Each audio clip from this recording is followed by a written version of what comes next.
नमस्कार मंडळी. देशभरामध्ये गाजत असलेला नीट पेपर फुटीचा जो घोटाळा आहे, या घोटाळ्यानं अक्षरशः देशभरामध्ये खळबळ उडवून दिलेली आहे.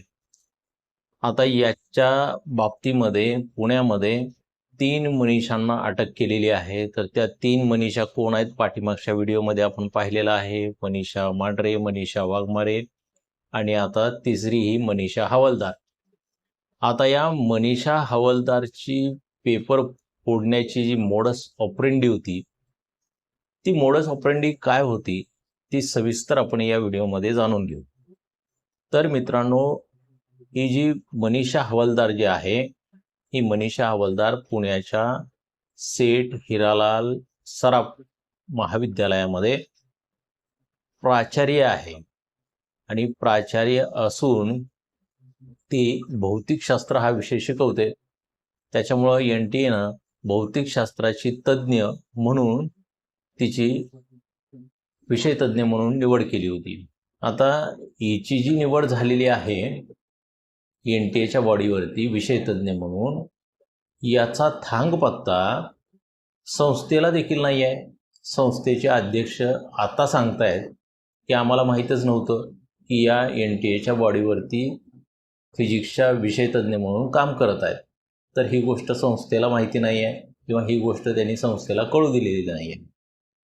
आता या मनीषा हवालदार ज्या आहेत, ज्या फिजिक्सच्या विषय तज्ज्ञ आहेत, तर यांच्याकडे सर्वात महत्त्वाची जबाबदारी म्हणजे काय होती, तर NTA ज्या वेळेला पेपर सेट करते त्यावेळेला पेपर जो असतो तो इंग्लिश लँग्वेजमध्ये सेट केलेला असतो. परंतु ज्या रिजनल लँग्वेजेस आहेत, म्हणजे महाराष्ट्राची रिजनल लँग्वेज मराठी आहे, त्यानंतर कर्नाटकची कन्नड आहे, तमिळनाडूची तमिळी आहे, तर अशा भाषांमध्ये त्या प्रश्नांचं ट्रान्सलेशन करायचं असतं की जेणेकरून काही स्टेट्समध्ये 12वीपर्यंत स्टेट बोर्डला 12वीपर्यंत जे अभ्यासक्रम आहे तो तिथल्या रिजनल लँग्वेजेसमध्ये आहे. आता उदाहरणार्थ आपण गुजरातचं जर पाहायला गेलो तर गुजरातमध्ये 12वी सायन्स देखील गुजरात मीडियममध्ये शिकवलं जातं.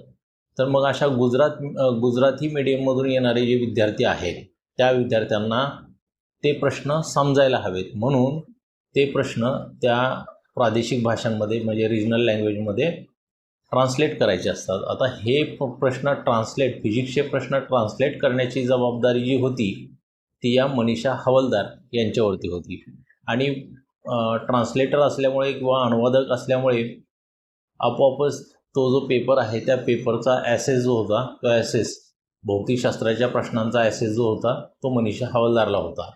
तर मनीषा हवालदारने काय केलं, तर त्याच्यामध्ये असणारे जे पेपरमध्ये नीटच्या पेपरमध्ये असणारे जे फिजिक्सचे प्रश्न आहेत, हे फिजिक्सचे प्रश्न तिने लिहून काढले आणि ते प्रश्न ही मनीषा मांढरे जी आहे, ही मनीषा मांढरे आणि मनीषा हवालदार या दोघी मैत्रिणी आहेत, ते प्रश्न तिनं मनीषा मांढरेला दिले आणि मनीषा मांढरेला दिल्यानंतर या मनीषा मांढरेला प्रश्न पुरवले.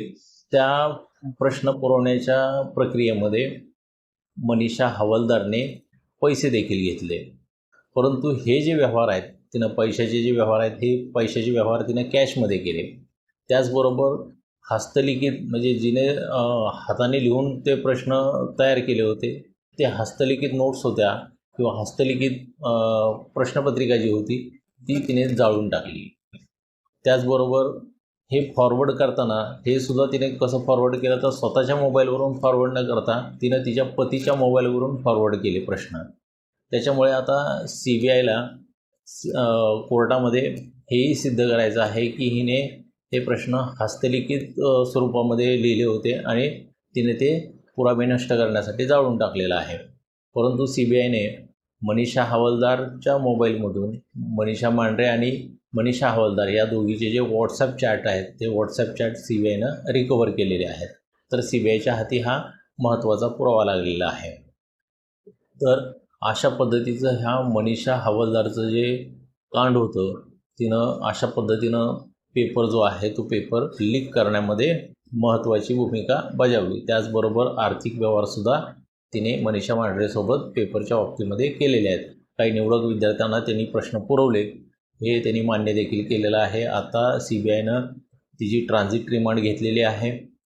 आता तिला येत्या 25 तारखेला दिल्ली न्यायालयासमोर तिला उभं केलं जाईल आणि तिथे तिची न्यायालयामध्ये सुनावणी होईल.